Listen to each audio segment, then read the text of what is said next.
नहमदुहु व नुसल्ली अला रसूलिहिल करीम अम्मा बाद फ़ाउज़ु बिल्लाहि मिनश्शैतानिर रजीम बिस्मिल्लाहिर रहमानिर रहीम। नाज़रीन इकराम, मैं जमशेद मल्ली हूँ और आज आपके साथ 10वें पारे का ख़ुलासा शेयर करने की सआदत हासिल करूँगा। 10वें पारे का आगाज़ सूरह अनफ़ाल से होता है। इस पारे के शुरू में अल्लाह ताला ने माल गनीमत की तकसीम का ज़िक्र किया है कि इस माल गनीमत में अल्लाह और उसके रसूल का सवाबदीदी अख्तियार 5वें हिस्से का है। यानी रसूल सल्लल्लाहु अलैहि वसल्लम को ये अख्तियार था कि आप माल गनीमत के 5वें हिस्से को अपनी मर्ज़ी के साथ तकसीम कर सकते थे। 10वें पारे में अल्लाह ताला ने बदर के मार्के का ज़िक्र किया है कि शैतान लईन इस मार्के में इंसानी शक्ल में मौजूद था और काफिरों को लड़ाई के लिए उकसा रहा था। सराका बिन मालिक के रूप में मौजूद शैतान काफिरों को यकीन दिला रहा था कि मुसलमान काफिरों पर गलबा नहीं पा सकते। जब अल्लाह ताला ने जिब्राईल अलैहिस्सलाम की क़यादत में फ़रिश्तों की जमातों को उतारा तो शैतान मैदान बदर से फ़रार होने लगा। काफिरों ने उससे पूछा कि सराका, तुम तो हमें फ़तह की नवीद सुना रहे थे, अब कहाँ भागे जा रहे हो? इस पर शैतान ने जवाब दिया, मैं वो देखता हूँ जो तुम नहीं देखते। मुझे अल्लाह का खौफ दामनगीर है और अल्लाह की पकड़ बड़ी सख्त है। इस सूरह में अल्लाह ताला ने यहूदियों की मुतवातर बदअहदियों और ख़यानत के बाद इस आयत का नज़ूल फरमाया कि अगर आपको किसी कौम की जानिब से ख़यानत का डर हो तो उसका मुआहदा लौटा कर हिसाब बराबर कर दीजिए। बेशक अल्लाह ताला ख़यानत करने वालों को पसंद नहीं करता। इस सूरह में अल्लाह ने मुसलमानों को इस बात की तलकीन की कि काफिरों से मुकाबले के लिए हर मुमकिन ताकत और फ़ौजी घोड़ों को तैयार रखें। इस तैयारी की वजह अल्लाह के दुश्मन और मुसलमानों के दुश्मन मरऊब होंगे और वो दुश्मन भी जिनको मुसलमान नहीं जानते, और अल्लाह के रास्ते में मुसलमान जो खर्च करेंगे उनको उसका पूरा पूरा अजर मिलेगा। अल्लाह ताला ने यह भी बतलाया कि मुसलमान अफरादी एतबार से कमज़ोर भी हों तो कुफ़ार पर गालिब रहते हैं। एक दौर में एक मुसलमान 10 पर गालिब आता था। गुज़रते दौर में मुसलमान की ताकत में कमी आ गई है, लेकिन फिर भी एक मुसलमान हमेशा 2 काफिरों पर भारी रहेगा। इसके बाद सूरह तौबा है। सूरह तौबा कुरान मजीद की वाहिद सूरत है जिससे पहले बिस्मिल्लाह मौजूद नहीं। इसकी 2 वजूह बयान की गई हैं कि या तो अल्लाह ताला ने इसको गज़ब में नाज़िल किया और या फिर ये सूरह अनफ़ाल का हिस्सा है। सूरह तौबा में अल्लाह ताला फरमाते हैं, जो शख्स नमाज बाकायदगी से अदा करता है और ज़कात सही तरीके से देता है, ऐसा शख्स मुसलमानों की जमात से मुंसलिक है और दीनी एतबार से उनका भाई है। अल्लाह ताला ने यह भी इरशाद फरमाया कि बाज़ काफिर इस बात पर उतराते थे कि हम हरम की सफाई करते हैं और हाजियों को सत्तू पिलाते हैं। अल्लाह ताला ने फरमाया कि हरम और हाजियों की खिदमत से कहीं ज़्यादा बेहतर अल्लाह ताला की ज़ात पर ईमान लाना और उसकी खुशनुदी के लिए जद्दोजहद करना है।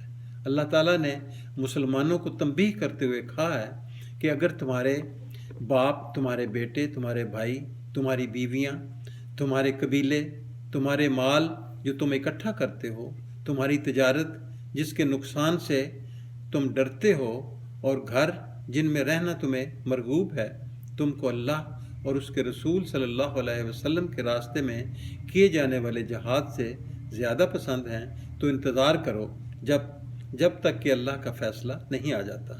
इस पारे में अल्लाह ताला ने हुनैन के मार्का का भी ज़िक्र किया है। मुसलमानों का हमेशा ये तर्ज़ अमल रहा कि वो किल्लत वसाइल और अफरादी क़ुव्वत में कमी के बावजूद अल्लाह और उसके रसूल सल्लल्लाहु अलैहि वसल्लम के हुक्म पर साबित कदम और अल्लाह की गैबी नुसरत और हमायत के तलबगार रहे। लेकिन हुनैन का मार्का ऐसा था جس میں مسلمانوں کی تعداد اور افرادی قوت بہت زیادہ تھی۔ اس تعداد کی کثرت اور فراوانی نے مسلمانوں کے دلوں میں ایک فخر کی کیفیت پیدا کر دی۔ جب مسلمان کافروں کے آمنے سامنے ہوئے تو حوازن کے تجربہ کار تیر اندازوں نے یک لخت مسلمانوں پر حملہ کر دیا۔ مسلمانوں کے قدم اکھڑ گئے، تاہم نبی صلی اللہ علیہ وسلم پورے وقار اور شجاعت کے ساتھ میدان جنگ میں ڈٹے رہے۔ رسول اکرم صلی اللہ علیہ وسلم کی استقامت کی وجہ سے مسلمان بھی دوبارہ حوصلے میں آ گئے اور اللہ تعالیٰ سے مدد طلب کی۔ مالک کائنات نے مسلمانوں کو کفار پر غلبہ عطا فرما دیا اور مسلمانوں کے دلوں میں یہ بات راسخ ہو گئی کہ جنگوں میں فتح وسائل کی کثرت اور فراوانی کی وجہ سے نہیں بلکہ اللہ کے حکم سے ہوتی ہے۔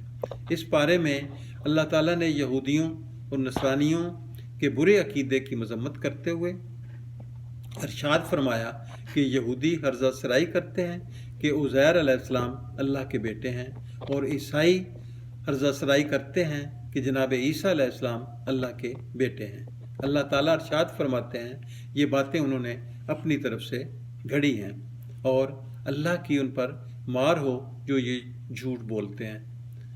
اس پارے میں اللہ تعالیٰ نے ان لوگوں کو وعید سنائی ہے جو سونا چاندی جمع کرتے ہیں مگر اس کو راہ خدا میں خرچ نہیں کرتے۔